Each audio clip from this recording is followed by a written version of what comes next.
नमस्कार प्रेक्षकांनो, तर आपण बघतोय विसरू नको तू मला या मालिकेचा इंटरेस्टिंग असा एपिसोड. एपिसोडच्या सुरुवातीला इकडे सूर्य जेवत असतो, तर सुधाकर येऊन विचारतोय तिकडे बायोला, की "बायो, नेने गुरुजी काय म्हणाले? बाई सगळं ठीक आहे ना?" तर आता प्रेक्षकांनो सुधाकरला बायो म्हणते, "सगळा व्यवस्थित हां." आणि मग जरा त्याला गप्प रहा असं म्हणते, तर शांतपणाने सांगते बरं का, हळूच इकडे बस म्हणून सांगते.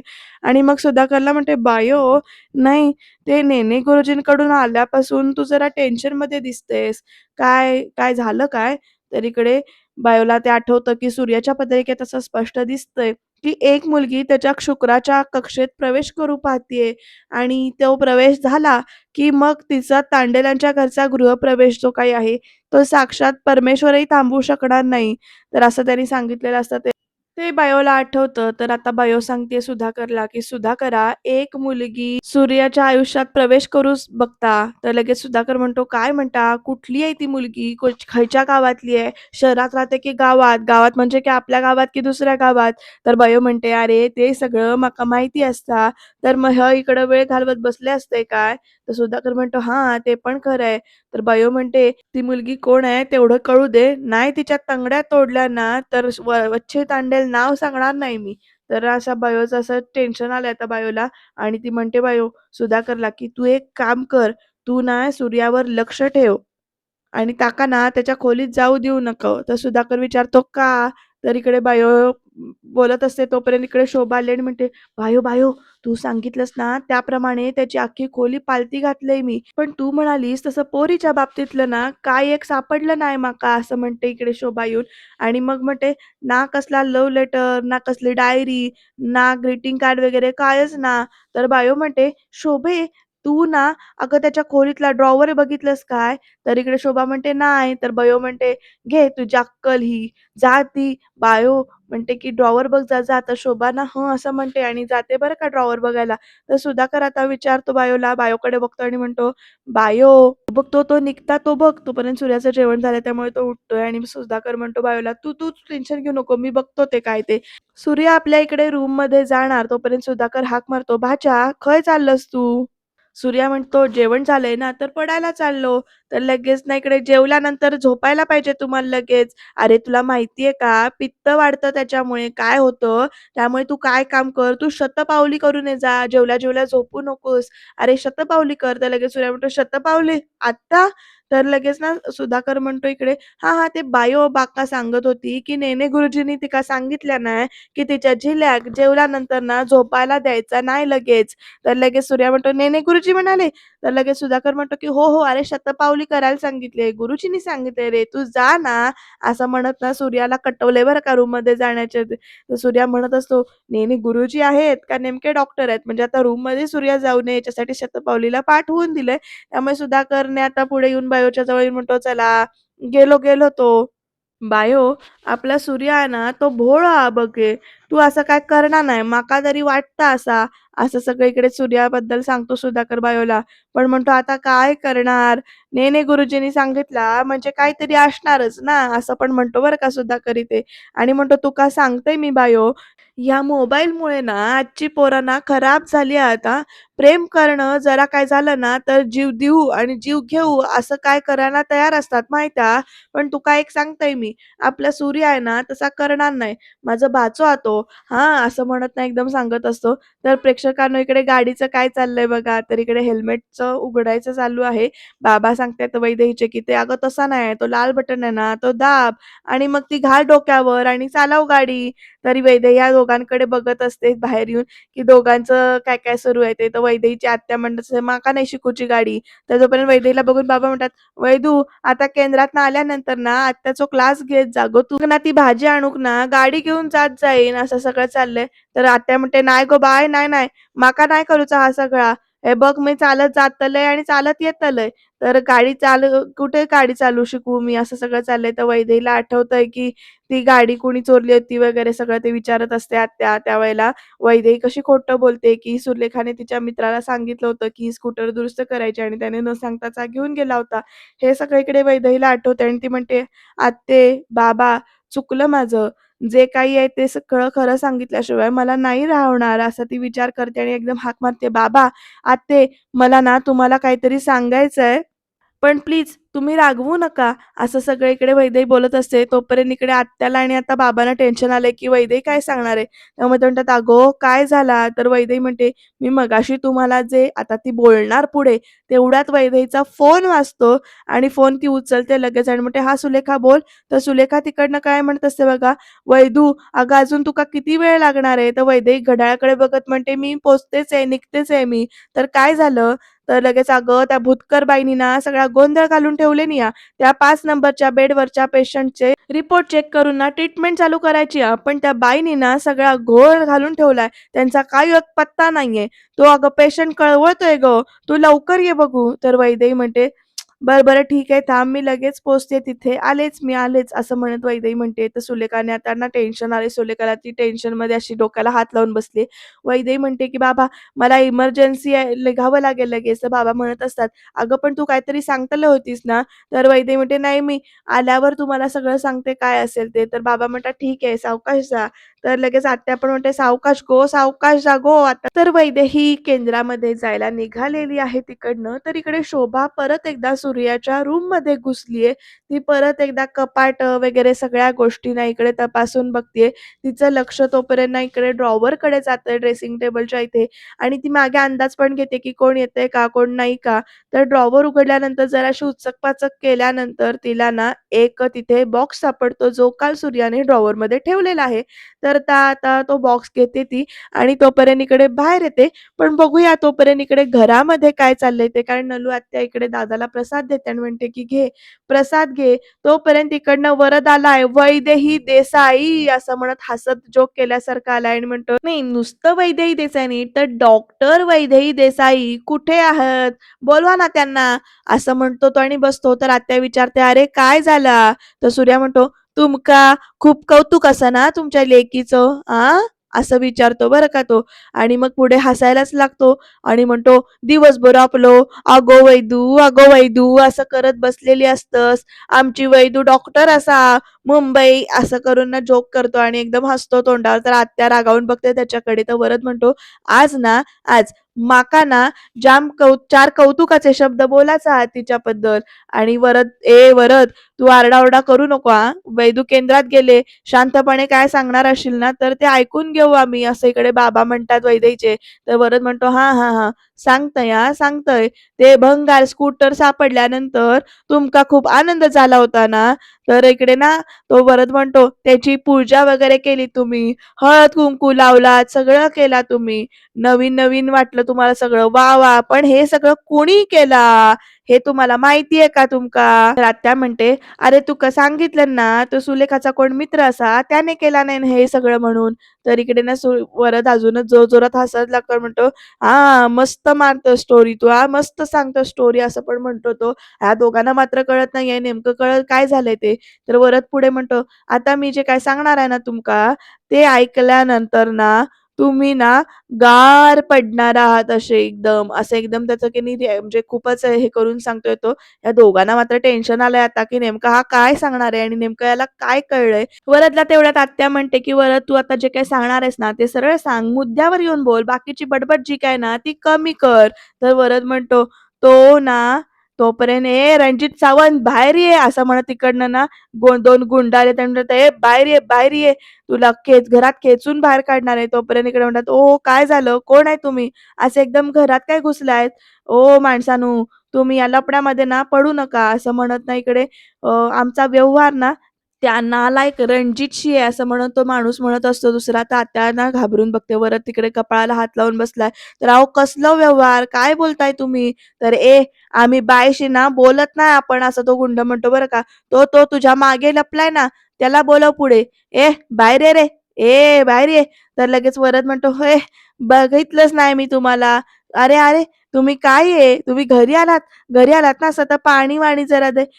भावी आमदार, तू तरी ओळखतोस ना आम्हाला?" असं म्हणत ती माणसं ना वरदच्या अंगावर ओरडतात. आत्ता जरा घाबरूनच गेले तर प्रकरण हे बघून. तर वरद म्हणतो, "अहो कशाला तुम्ही आरडाओरडा करताय?" तोपर्यंत बाबा म्हणतात, "अहो तुमचं काय चाललंय काय? परक्याच्या घरात घुसून धमक्या कसल्या देताय तुम्ही?" असं ते बाबा म्हणतात. तर वरद पुढे म्हणतात, "तुमचा जो काही व्यवहार असेल ना, तो स्पष्टपणे सांगा आम्हाला." तर "ओ सदाभाऊ, याच्या बापाने आहे ना, आमच्याकडून ना ₹10,00,000 घेतलेत. पैसे घेतलेत तर पैसे द्यायचं नाव नाही आणि आमचे फोन पण उचलत नाहीये. तर वरद म्हणतो, "नाही, नाही तसं काय नाही. तुमचा गैरसमज झालाय. थांबा तुम्ही थांबा." तर "अरे वरद काय बोलतायत हे? हे खरं असं का?" असं लगेच आत्या पण विचारते इकडे. तर वरद म्हणतो, "तू ह्यांका आधी फोन लाव ना." असं लगेच आत्या सांगत असते. तर लगेच वरद म्हणतो, "थांब ना मावशी तू थांब जरा. तुम्ही इकडे या ना." असं म्हणत तो माणूस ना माणसांना बाहेर घेऊन जातो वरद आणि बाबांना आणि आत्याला मात्र इथे टेन्शन आलंय. "अरे दादा हे सगळं काय असं?" असं आत्या विचारते. तर घरात येऊन कसं गोळ घालायचा असं इकडे ना वरद त्या माणसांना बोलत असतो आणि म्हणतो, "मी शब्द दिला ना तुमका माहिती आहे ना, आजपर्यंत कुणाचे पैसे दिले ते आम्ही कुणा तुमचे बुडवतो असं म्हणत मी देते मी भेटते तुमका असं म्हणत ना म्हणजे कटवतो त्या मुलांना त्या गुंडांना बाहेर ढकलून देतो. हा गाडी चालवा नीट वगैरे सांगत असतो. तर आता प्रेक्षकांना वरद आतमध्ये जातो आणि आईकडे बघून म्हणतो, "काय बघतोस काय? ढगफुटी झाली असा का?" असं विचारते. म्हणते, "हे राजकारण अगं, चालतं असं या राजकारणामध्ये." असं दोघांना कधी समजवत असतो तो एकदम आणि म्हणतो, "नाही, नाही, काय नाही. मी बघतोय काय झालंय ते. आलोत मी." असं म्हणत ना वरद परत निघून पण जातो इकडनं. म्हणजे कसं बोलतोय बघा हा वरद स्वतःच्या आईशीच आणि त्या आत्याला आणि दादांना मात्र टेन्शन आले. पण इकडे शोभाने आपली कामगिरी व्यवस्थित पार पाडलेली आहे. ती म्हणतीये, "बायो, अगं हे बघ, हे सापडलं माका त्याच्या कपाटात." आता सुधाकर पण लगेच धावत-धावत येतोय बरं का आणि ते काय वस्तू आहे ती बघतायत दोघं पण, ही तिघं पण. तर बयो ना ते किचन असं वर करते, तर शोभा ओरडते म्हणते, "ए, खाली ठेव, खाली ठेव अगं, कसलं भावलाय हा? कोणी करणी-बिरणी नाही ना केली ह्याच्यावर?" तर लगेच सुधाकर म्हणतो, "ए गप्प बस, नको तिथं डोक्यात काहीतरी चालवू नको का तुझं?" असं म्हणून सुधाकर ओरडतो.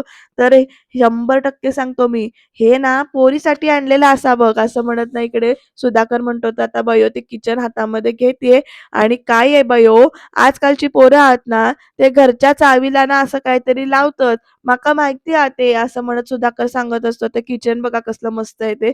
तर आता "सूर्या!" असं म्हणत आता सूर्याला बयो हाक मारते आणि इकडे आली बरं का, "सूर्या!"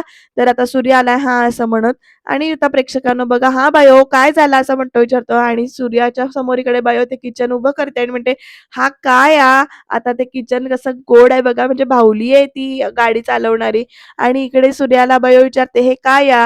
हे कुणाला द्यायचा?" असं विचारते आणि मग इथे ना सूर्यालाच आता आता पप्पा होतोय. तर म्हणते, "हे ते अगं आपल्या चिंगळ्यासाठी आणलंय गं ते. हे चिंगळ्यासाठी आणलंय मी." तोपर्यंत चिंगळी तिकडनं येते आणि म्हणते, "माझ्यासाठी? म्हणजे आता माझ्यासाठी काय आणलं तू?" असं ती येऊन विचारते आणि म्हणते, "ते ते किचन गं. ते किचन नाही आणलं का मी तुझ्यासाठी? ते तू ना ऑनलाईन शोधत होतीस बघ की आणि मी तुला म्हटलं होतं की कणकवलीवरून घेऊन येतो म्हणून. तर ते आणलंय मी तुझ्यासाठी किचन." तर आता बयो अशी संशयानं बघत असते. तर सुधाकर म्हणतो, "भाच्या, पण ते आणलंस तर ते दिलंस का नाहीस ते तिला?" तर लगेच सूर्या म्हणतो, "हां, मामा आता ते काय झालं ना, तीच तर गंमत झाली. सरप्राईज द्यायचं होतं, पण तुम्ही हा सगळा गोंधळ घातलात. मग आता काय करायचं?" तर बयो ना जरा गप्प बसते. सूर्या म्हणतो, "ते सरप्राईज द्यायचं राहून गेलं." तर आता चिंगळी म्हणते, "1 मिनिट, माका काहीतरी बोलूचा." तर तिला बोलू देत नाही सूर्या आणि तो म्हणतो, "अगं तू काय नको बोलू, मला माहिती आहे. अगं काय आहे ना, हे बघ ते जे गिफ्ट आणलंय ना, ते तुला आवडलं होतं ना, त्याच्यापेक्षा खूप वेगळं आहे ना. आता एवढं आणलंय भावाने तर घे ना प्लीज, प्लीज." आणि मग ना अगदी हात-बीत जोडून प्रार्थना करतोय तिच्याकडे सांगतोय, की "प्लीज, प्लीज, प्लीज सांगू नको सगळं चाललंय, मजा-मस्ती चालली आणि आता बयो इकडे ना अशी ॲटिट्यूड देऊन हसतीये बरं का. तोपर्यंत बयो हाक मारते, "गो चिंगड्या, आपल्या बहिणीसाठी त्याने इतकं प्रेमानं आणलं ना, तर इतके नखरे कित्याक करतोस तू? चुपचाप घे हे किचन." तर लगेच बयोला बघून ना इकडे चिंगडी म्हणते, "हो बयो." तर सूर्या स्वतः ते बयोच्या हातातनं घेतो आणि "घे गं, बाय माझे, घे गं, कशी गोडाची गं माझी बहीण ती. जा आता." असं पण म्हणते. तर लगेच चिंगडी म्हणते, "थँक दादा." सूर्या म्हणतो, "वेलकम." आणि मुद्दामून ना ती चिंगडी ते किचन मुद्दामून असे गोल-गोल फिरवत ना निघून जाते. तर सुधाकर आणि शोभा आपापल्या कामाला निघून जातात. बयो सुद्धा तिकडनं निघून जाते. आता मात्र सूर्याला टेन्शन आलंय, की आता ते चिंगळ्याकडून गिफ्ट कसा परत मिळवायचा? शिट, शिट रे देवा! आता काहीही करून आता तिच्याकडून ते किचन जे काही आहे ते मिळवलंच पाहिजे परत, असा सूर्याच्या डोक्यात विचार चालू आहे. पण प्रेक्षकांनो वैदेही सुद्धा तिकडे कुठल्यातरी विचारामध्ये हरवलीये. तर ही भुतकर बाई आहे ना माझ्या डोक्यात जातीये. इथे खा, खा, खाते आणि बसून फक्त ऑर्डरही सोडते. कामाच्या नावानं नुसती बोंब असा या बाईची असं सगळीकडे सुलू बोलतीये. पण म्हणतीये, "पण वैदू, नशीब वैदू तू वेळेवर आलीस गं म्हणा, नाहीतर ना." पण वैदेहीचं लक्षच नाहीये बरं का प्रेक्षकांनो इथे. सुलू बोलते त्याच्याकडे. तर सुलूला पण आता कळत नाही की नेमकं ही अशी का बसलीये. "वैदू, अगं वैदू काय गं, काय झाला? वैदू" असं म्हणत दोनदा हाका मारते सुलू आणि तिसरी एक जरा जोरात मारते, "वैदू." तर आता "वैदू अगं स्कूटर सापडली ना, मग आता अजून कसला विचार करतेस तू?" असं सुलू विचारते. तर वैदेही ना एकदम विचारात हरवली आणि म्हणते, "अस्वस्थ वाटतंय गं मला. सगळं व्यवस्थित सुरू आहे, पण मन शांत नाहीये." "अगं वैदू हे असं अर्धवट बोलू नको हां." असं सुलू म्हणते आणि म्हणते, "जे काही मनात चालू आहे ना, ते मोकळेपणानं बोल की." तर इकडे सले आजपर्यंत आयुष्यात बरंच काही घडलेलं आहे. मग ते क्षुल्लक असेल किंवा काहीतरी भयानक घडलेलं असेल. मी आत्या आणि बाबांपासनं कधीच काही लपवलं नाहीये गं. पण आज पहिल्यांदा मी त्यांच्याशी खोटं बोलले असं सांगते इकडे. तर सुलूला कळत नाही की नेमकं काय खोटं बोलली ते. तर वैदेही पुढे म्हणते की ती स्कूटर जी काही आहे, ती सूर्या घेऊन गेला होता. सूर्याने ती व्यवस्थित रिनोव्हेट करून दिली. हे मी नाही सांगू शकले का त्यांना. तर इकडे ना सुलू आता वैदेहीच्या जवळ येते आणि म्हणते, "वैदू, अगं तू हे पहिल्यांदा केलंयस गं, म्हणजे नक्कीच त्याला काहीतरी कारण असणार ना?" तर वैदेही म्हणते, की "हो गं, तुला माहिती का ती दोघं खूप खुश होते स्कूटर बघून आणि काय झालं ना त्यांना मी सांगितलं असतं ना, की हे जे काही स्कूटर सूर्याने नेली होती किंवा परत त्याच्यावरून वाद झाले असते अगं. परत ते दोघं चिडले असते आणि मला हेच नको होतं." तिरामिसूच्या वेळेला आत्याने काय केलं होतं हे मी तुला सांगितलं होतं ना, म्हणून. तर वैदेही जे सगळं बोलतीये तेव्हा सुलू पण एकदम गप्प होऊन जाते अशी. तर आता प्रेक्षकांनो नेमकं ह्याच्यातून मार्ग कसा निघणार ते कळेलच आपल्याला. पण या चिंगळीनं काय केलंय बघा, ती किचन घेऊन इकडे झोपाळ्यावर बसली आणि एक हलवतीये. तर लगेच सूर्या म्हणतो, "ए चिंगळे माका गिफ्ट दे माझा." तर लगेच चिंगळी म्हणते, "अरे पण ते तू माझ्यासाठी आणलेस ना, प्रेमाने आणलेस ना." तर चिंगळ्या तुका चांगलंच माहितीये की हे गिफ्ट तुझ्यासाठी नाहीये. तर चिंगळी म्हणते, "आता तुला पण चांगलंच माहितीये की ते जर माझ्या हातात पडलंय तर मी आता तुला परत देणार नाही." तर ना इकडे या दोघांची मस्ती सुरू झाली आहे आणि सूर्या म्हणतोय, "असं काय करतेयस? माझी गोड-गोड बहीण देतेयस ना तू? तर चल ही गूळ लावायची कामं आहेत ना, ती माझ्याजवळ नाही करायची. तू एक काम कर." तर आता ना तू ना माझे ना पाय चेप असं म्हणत ना टेबलावर पाय पसरून बसते बरं का चिंगळी आणि सूर्या असा की नाही एकदम बघतो आणि म्हणतो तर असं मारल्यासारखं करतो तर लगेच चेप तर लगेच सूर्या म्हणतो "अडला हरी." तर चिंगळ्या म्हणते, "आ?" तर "अडला हरी बहिणीचे पाय धरी आणि माझा थोडा जरा कौतुक कर." असं पण इकडे चिंगळी सांगते बरं का. तर सूर्या असा बघतो आणि म्हणतो, "माझी गुणाची बहीण गं तू. कशी गोड गं माझी बहीण. टॅलेंटेड आहेस तू, सुज्ञ आहेस आणि आणि कोकणाची लिपिका आहेस तू." असं पण म्हणतो बरं का सूर्या इकडे आणि म्हणतो, "दे हां, ते किचन दे मला." तर आता ही चिंगळी काय करते, "हो मोबाईल आहे. हा मोबाईल मी मागवतोय, याचं बिल तू द्यायचा. डील मान्य असेल तर गिफ्ट मिळेल." हिला लक्षात. तर सूर्या म्हणतो, की "हां, शोभतेस हां, एकदम डिक्टो हां, बायोचे वारस शोभतेस तू." तर चिंगळीकडे हसायला लागते. तर सूर्या म्हणतो, हा एवढा महाग मोबाईल 1,00,000चा?"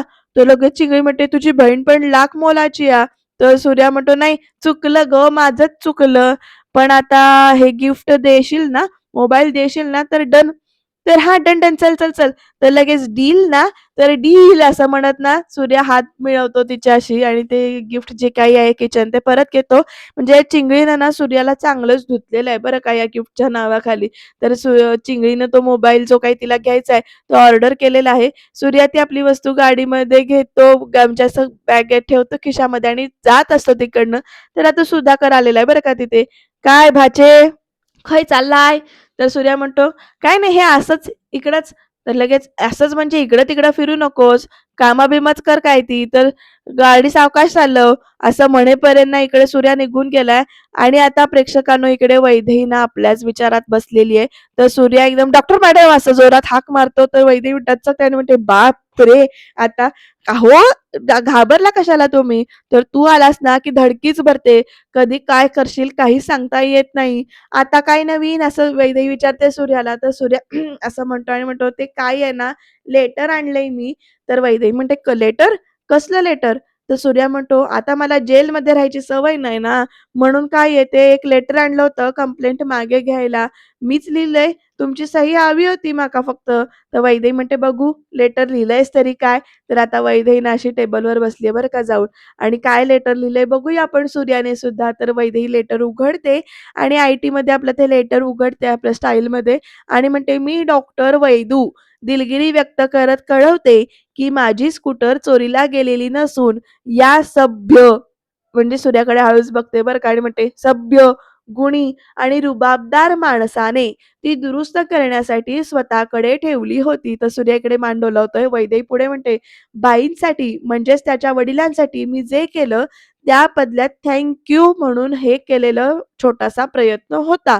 तर आता पुढे म्हणते वैदू, "त्याची आई म्हणजेच बायो उर्फ वच्ची उर्फ वत्सला तांडेल रागाच्या भरात मला जे काही म्हणाल्या त्याबद्दल तो क्षमस्व आहे." तर सूर्या लगेच कान पकडून ना उठाबशाच काढतो इथे. आता वैदू असं करते पुढे आणि मग पुढचं लेटर वाचायला चालू करते आणि म्हणते, "त्याचं मला हे सगळं न सांगता करण्याचं कारण म्हणजे 1 माझ्या चेहऱ्यावरचं स्माईल आणि 2 माझ्यासोबत हवी असलेली निखळ मैत्री." आणि वैदेही जरा सूर्याकडे बघते तर सूर्या ना इमोशनल झालाय बरं का जरासा आणि वैदेही पुढे वाचते, "त्याचा चेहरा बघून आणि वरील मजकूर वाचून तो चोर नाही हे तुमच्या लक्षात आलं असेलच. म्हणून मी माझी कंप्लेंट मागे घेते आणि झालेल्या त्रासाबद्दल माफी मागते. तुमची सुजाण आणि सुंदर नागरिक." आता पुढे बघा प्रेक्षकांनो, वैदेहीच्या पुढ्यातलं पेन इकडे सूर्या उचलतो आणि जरा असं की ना वैदेहीकडे बघतोय स्टाईलमध्ये. पेन पुढे सरकवून असा उभा राहतो आणि सुंदर आणि सुज्ञ लिहिलंय ना, तिथे सही करा असं स्टाईलमध्ये सांगतोय बरं का सूर्या. तर वैदेही सुद्धा ते पेन उचलते, त्याच्या हातातलं घेते पेन आणि ना काय करते बघा, तर त्या लेटरवर तिथे 2 मिनिटं असा विचार केल्यासारखं करते.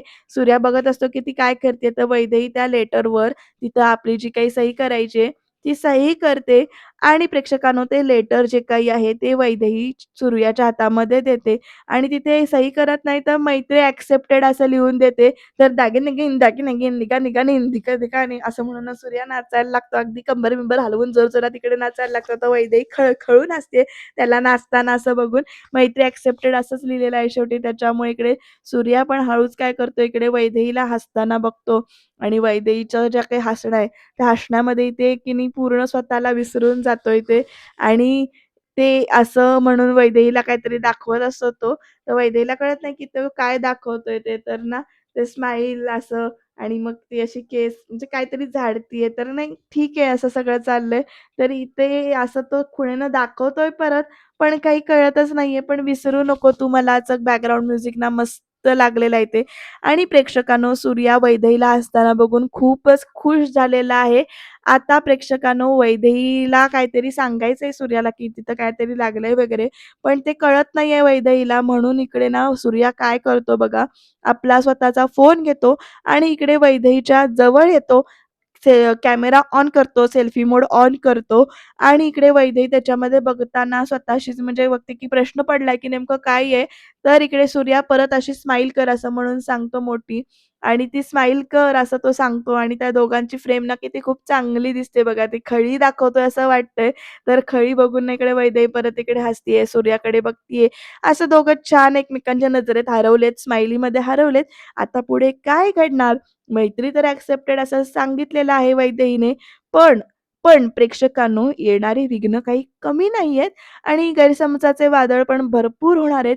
कारण उद्याच्या भागामध्ये इथे जेव्हा डेटवर गेलेली आहे वैदेही, जेवायला गेलेली आहे, तेव्हा छान डेकोरेशन वगैरे भरपूर सगळं असं काय-काय केलेलं आहे आणि वैदेही त्या दोघा मित्रांच्या म्हणजे मंग्या आणि नानूचं बोलणं ऐकतीये. कारण इथे तो म्हणत असतो, की चॅलेंज मारून डॉक्टर मॅडमला डेटवर आणलं आणि असं सगळं चाललंय. तर वैदेहीला गैरसमज झालाय, की म्हणजे मला जेवायला घेऊन येण्यासाठी पैज लावली होती का? असं म्हणून इथे विचार चाललाय आणि आता या एका वाक्यामुळे माझ्यासाठी पैज लावली होती सूर्याने, या एका वाक्यामुळे वैदेहीच्या मनामध्ये परत गैरसमज होईल का?